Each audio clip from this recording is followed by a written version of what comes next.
अखिल जगस्वामी साप सदा शिव मल्हारी मणिमल्ल संहारक ऐश्वर्य प्रदाता शक्तिदाता जयदुरी गणाधीशित आदिरुद्र श्री मातंड भैरवा।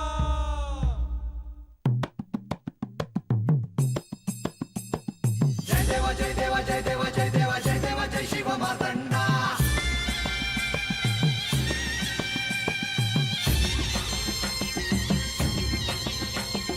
जय देवा जय देवा जय देवा जय देवा जय देवा जय शिव मातंडा। हरिमर्दन मल्हारी तुझी प्रचंडा। अगडदुम नगारा सोन्याची जेजुरी देव गेले जेजुरा निळा घोडा। अगडदुम नगारा सोन्याची जेजुरी देव गेले जेजुरा निळा घोडा।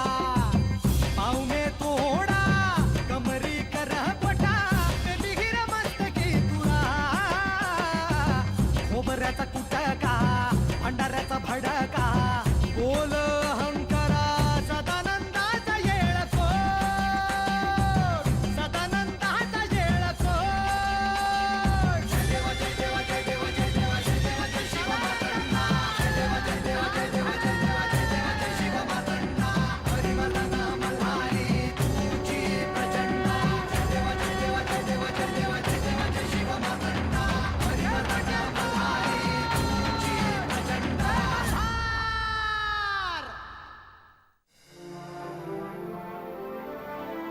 लतिका, तुला माझ्या या वागण्याचं नवल वाटत असेल, पण मला देखील आईबाबा नेवासेला जातायत याचं खरंच वाईट वाटतंय। आणि का वाईट नाही वाटणार? किती झालं तरी ते माझे आईबाबा आहेत। त्यांना असं माझ्यापासून दूर जाताना बघून मला देखील दुःख होणारच ना। पण कदाचित माझ्या डोळ्यातील अश्रू तुला दिसले नसतील, म्हणून तुला तसं वाटत असेल। पण तुलाच काय, कोणालाच ते अश्रू दिसू नयेत असं मला वाटतं।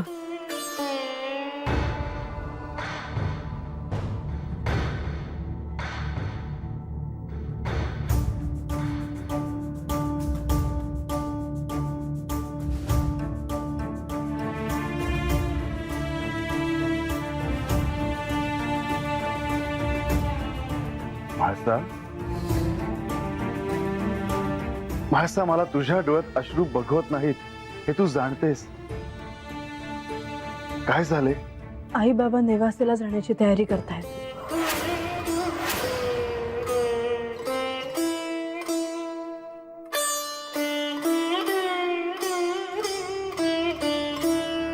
माझ्या जवळची प्रत्येक व्यक्ती माझ्यापासून दूर जाते आहे। हे सारं माझ्याच बाबतीत का घडावं? आधी लक्ष्मी देवींनी जाण्याचा निर्णय घेतला, आता आई बाबा देखील नेवासेला चालले आहेत। म्हाळसा, आपण लक्ष्मी देवींना थांबवण्याचा खूप प्रयत्न केला, पण त्यांचीच जायची इच्छा असेल तर आपण त्यांना कसे थांबवणार? तुझ्या आई वडिलांनी देखील जेजुरी सोडून जाऊ नये अशी तुझी इच्छा असेल तर आपण हवं तर बोलूया त्यांच्याशी। हे जरी माझ्या मनात असलं तरी हे बाबांना नाही आवडणार, मला ते ठाऊक आहे। आणि एका परीने ते योग्य देखील आहे। पण तरी देखील तुझी इच्छा असेल तर मी स्वतः तिम्मा शेठशी बोलेन। नाही, नको। लतिकाला मी त्यांच्या प्रस्थानाची तयारी करण्यास सांगितली आहे।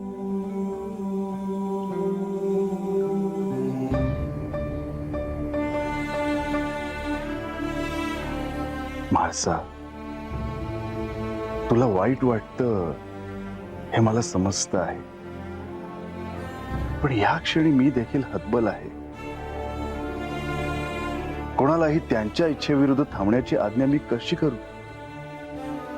लक्ष्मी देवींना देखील त्यांनी थांबावं असं सर्वांनी सांगितलं, पण त्या त्यांच्या निर्णयाशी ठाम आहेत। मला त्यांच्याशी उद्या बोलायचे आहे।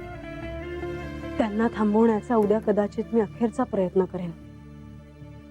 माझी केवळ इतकीच इच्छा आहे की माझ्या जवळची सारी माणसं जरी माझ्यापासून दूर गेली तरी तुम्ही मात्र माझ्यापासून कधी दूर जाऊ नये।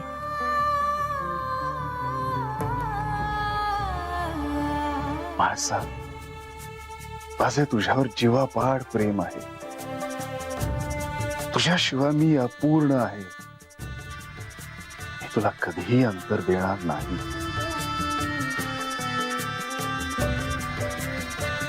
पण जरी तुम्ही असं म्हणत असलात तरी तुम्ही माझ्यापासून लांब गेलाच होतात ना. मी कितीही विसरण्याचा प्रयत्न केला तरीही मी ते विसरू शकत नाही. त्यावेळी मी तो विरह सहन केला, पण मी तुमचा विरह आता पुन्हा नाही सहन करू शकणार. मल्हार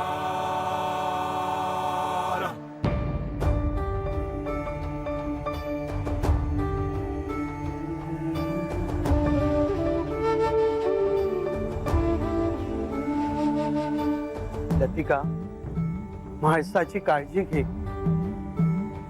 आणि हो, स्वतःची देखील काळजी घे. काही वाटतं तर आम्हाला कळव. अहो, पण ती आपल्याला कसं कळवणार?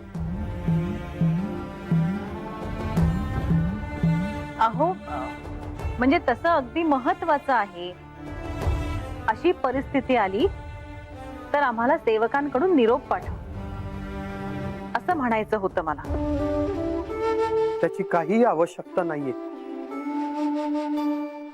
आणि मायानंदा, ह्यात आपण जास्त लक्ष नाही घातलं तरच उचित ठरेल.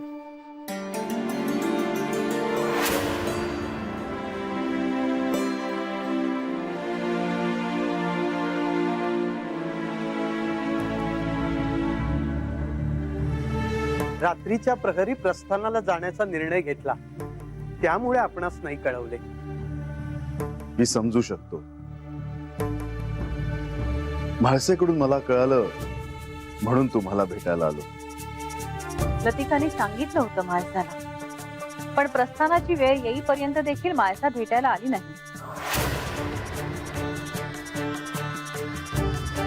आई, तुम्ही जेजुरीगड सोडून जावं असं मला वाटत नव्हतं, पण बाबांनाही हे आवडणार नाही ह्याची मला कल्पना होती. होय, मुलीच्या सासरी इतके दिवस राहणे योग्य नव्हे.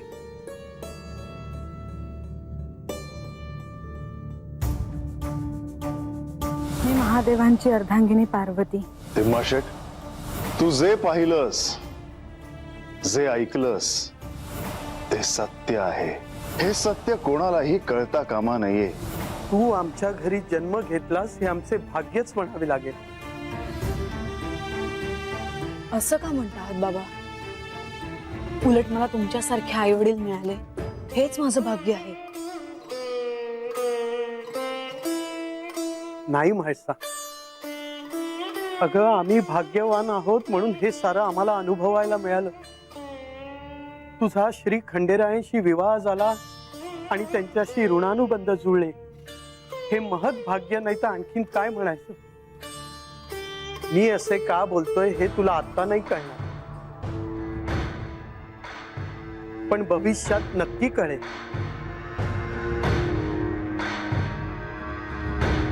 अहो, आज अचानक असं का बोलताय तुम्ही? काही नाही, चला निघूया. तिम्माशेठ, तुमचा नेवासेचा प्रवास सुखकर हो. आपला कृपाशीर्वाद असाच असू द्यावा हीच आपल्या चरणी प्रार्थना.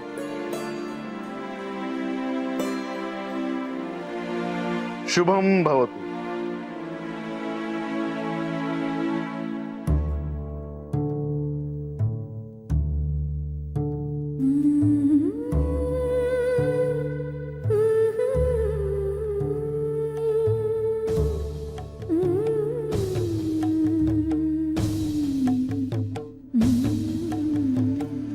तिम्माशेठ, म्हाळसा म्हणजेच पार्वती आहे हे मी तुला सांगितले, पण तू कोणालाही त्याबद्दल काही बोलला नाहीस. कारण ज्या दिवशी म्हाळसाला हे सारं कळेल त्या दिवशी कृतयुगातील ही शिवलीला संपुष्टात येईल.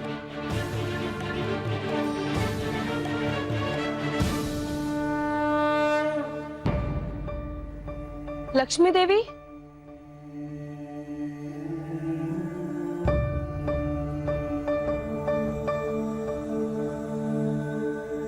लक्ष्मी देवी. म्हाळसा तुम्ही यावेळी इथे? खरं तर मी यावेळी यायला नको होतं, पण मला तुमच्याशी बोलावंसं वाटलं. अहो असं नाही, तुम्ही इथे कधीही येऊ शकता. तुम्ही निरोप पाठवला असता तर मीच आले असते तुम्हाला भेटायला. बर, आपण बोलता बोलता राजवाड्याबाहेर जायचं का? नाही नको, आपण इथेच बोलूयात. काय करत आहात तुम्ही? प्रस्थानाची पूर्वतयारी करत होतात का? कसली पूर्वतयारी? जसे आलो होतो तसंच जायचं आहे. काहीही न घेता आलो होतो, इथून काहीही घेऊन जायचं नाही. घेऊन जायचंच असेल तर इथल्या रम्य आठवणी, देव आणि तुमच्या सोबत घालवलेले क्षण, हा जेजुरी गड, इथली माणसं, या सगळ्यांची खूप आठवण येईल मला. प्रधानजी काय म्हणतात? त्यांची इच्छा दिसत नाही इथून जाण्याची.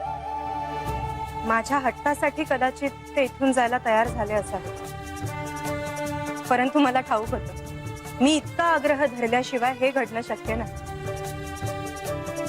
हे आणि मी इथे नसताना तुम्हाला तुमच्या अत्यंत विश्वासातली माणसं शोधावी लागतील आणि तीच तुमच्या आजूबाजूला ठेवावी लागतील, कारण आम्ही नसतो.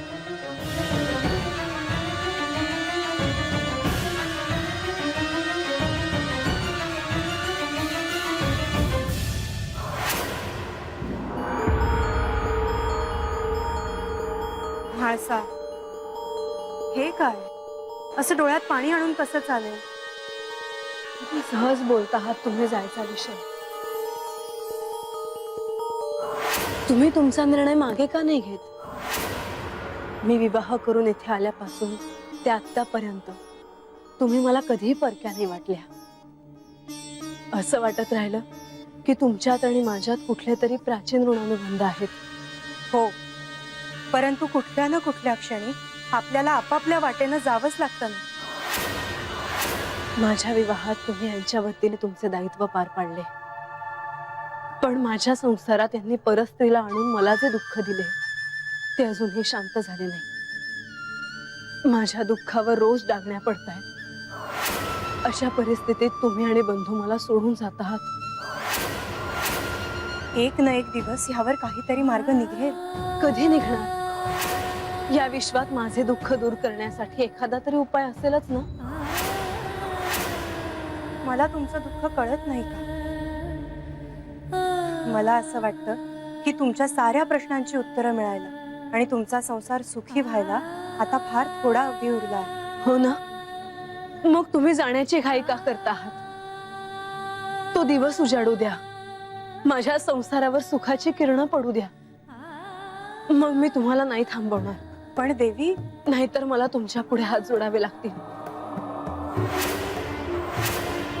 असं हे काय करता आहात तुम्ही? देवी, मी तुम्हाला वचन देते की तो सुखाचा दिवस उजाडल्यानंतर मी तुम्हाला थांबण्याचा आग्रह नाही करणार. तुम्ही ऐकाल ना माझं?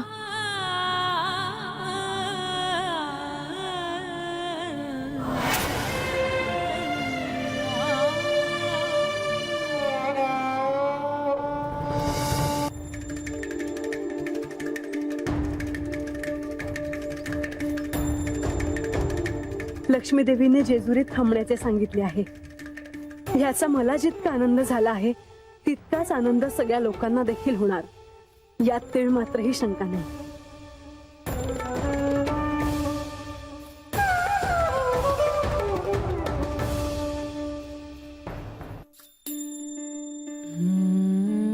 देवी, तुम्ही आम्हाला बोलावलं असं कळालं. होय, अत्यंत महत्वाचे काम सोपवायचे आहे तुमच्यावर. हा आनंदाचा क्षण आहे. आज गोडाचे पदार्थ जेवणात करा.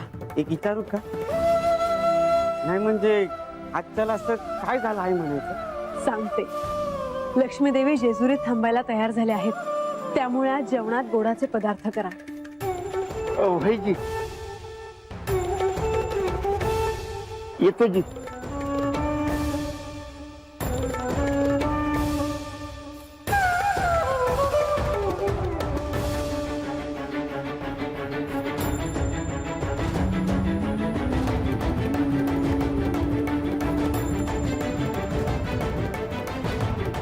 सर्वजण आनंदित आहेत, पण असं काय घडलं हे मात्र मला ठाऊक नाही. भाषा, मला तुझ्याशिवाय हे काही कळणार नाही. तुम्हाला काय वाटतं काय घडलं असेल?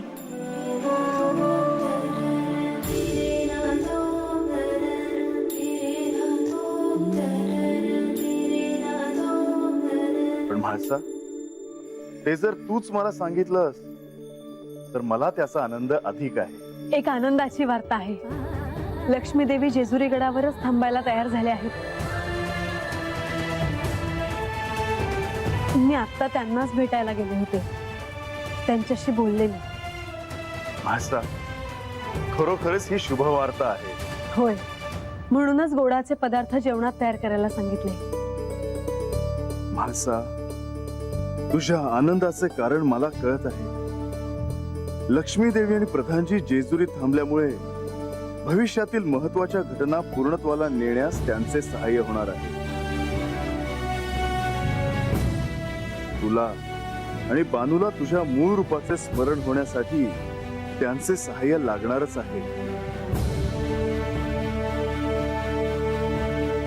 आणि त्यांच्याशिवाय हे शक्य नाही. तुम्ही कसला विचार करता आहात? भाषा, लक्ष्मी देवींच्या ह्या निर्णयामुळे आता पुन्हा प्रधानजींना कार्य सुरू करावे लागणार. पण त्यांनी एखादे कार्य पूर्ण करावे म्हणून मी त्यांना थांबण्याचा आग्रह नाही केला. आजवर मी लक्ष्मी देवींशी मनमोकळेपणाने बोलायचे. आमच्या मनमोकळ्या गप्पांमुळे आमचे भावनिक नाते अधिक दृढ झाले होते. आणि त्या जर हा जेजुरीगड सोडून गेल्या तर इथे मी एकटी पडेन.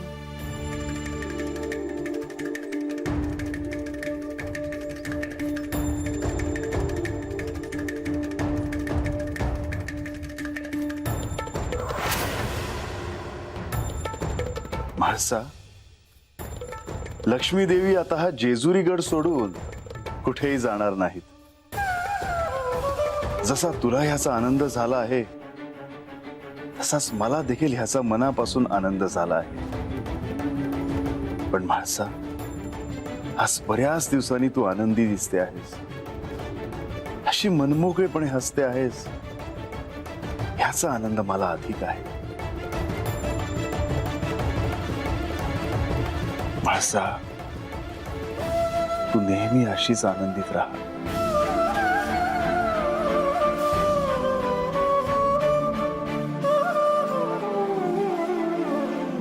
तुला म्हणलं नव्हतं का लक्ष्मी देवी थांबत्याल म्हणून? भैर लय चांगलं झालं बघ. अरे लक्ष्मी देवींचं आणि प्रधानजींचं लय पिरम आहे या जेजुरीवर. आणि अशा लोकांनी देव आणि महाराष्ट्र देवी जाऊ देत त्याला.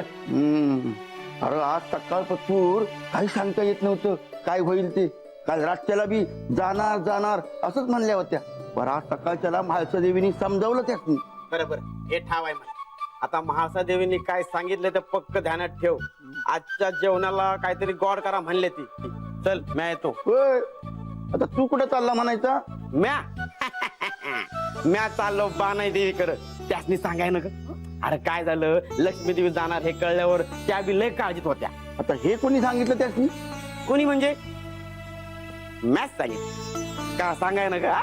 अरे तसं नाही, त्यांच्याशी बोललेलं महाराष्ट्र देवीला आवडत नाही. ठाव आहे ना तुला? अरे हे ठाव आहे मला, पण मला तर आवडलं नाही. विसरला तू. बानाई देवी जेजुरीत आल्यावर त्यांच्या वाड्यात त्यांच्या स्वागताला लक्ष्मी देवी आल्या होत्या ना. असं असताना त्यासनी सांगायचं नाही हे काय मला पटलं नाही. आता लक्ष्मी देवी हातच राहणार आहे हे बी सांगून येतो. अरे अरे अरे पण ऐक, अरे कुठं चालायस तू? सांगून येतो त्यासनी. अरे नको, अरे थांब. सांगणार अरे किती बी आवडत थांब ना, अरे थांब. नाही. हे जर महाराष्ट्र देवीसनी कळालं तर बानाई देवी, ओ बानाई देवी, बानाई देवी. अरे बंडोबा, जरा दम खा की. काय गाय आहे इतकी? आणि बानूला कशा पायी हुडकतो आहेस? अहो प्रधानजनी लक्ष्मी देवी आता जेजुरी सोडून कुठंच जाणार नाही बघा, हातच राहणार आहे. तेच मी सांगायला आलो होतो. खरं? ऐका, आता म्या कशा पायी कुठं बोलू. खरंच खरंच हातच राहणार आहे जेजुरीत. अहो पण हे झालं तरी कसं? हा आता ते मला काय ठाव नाही, पर म्हाळसा देवींनी त्यासनी समजावलं असेल बघा. जे झालं ते चांगलंच झालं म्हणायचं. नारायण नारायण. महाराज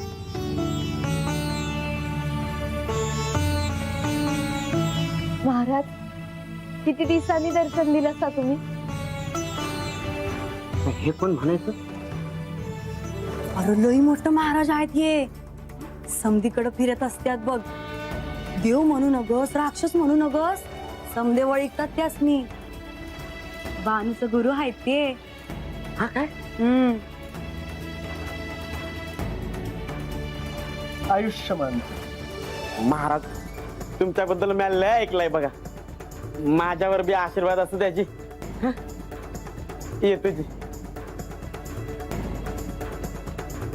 म्हणजे पाणी आण जा.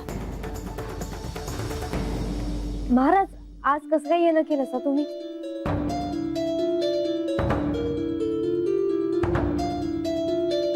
बानू मला तुझ्याशी महत्वाचं बोलायचं.